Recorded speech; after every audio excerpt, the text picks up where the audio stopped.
La provincia di Treviso è il cuore pulsante del Prosecco DOC. Qui vengono prodotti i 2/3 del volume totale di questo meraviglioso prodotto.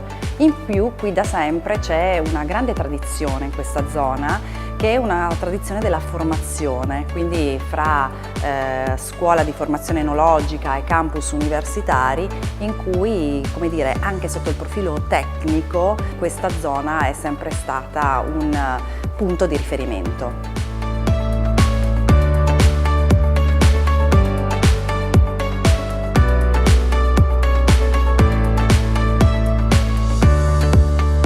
Il Prosecco DOC di queste zone del Trevigiano è sicuramente figlio della sua terra, nel senso che corrisponde a quelle che sono le sue radici.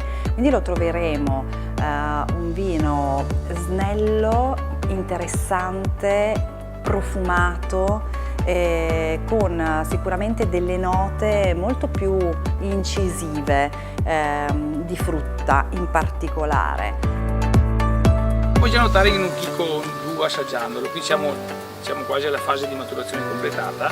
Per ottenere un grande vino è importante il lavoro in vigna, ma altrettanto importante il supporto delle nuove tecnologie.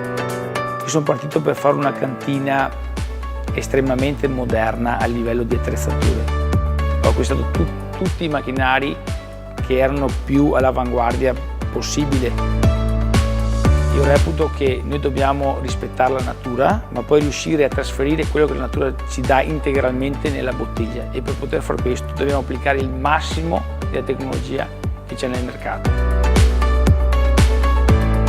Bisogna visitarla Treviso, è un piccolo gioiello, sembra una piccola Venezia con i suoi canali.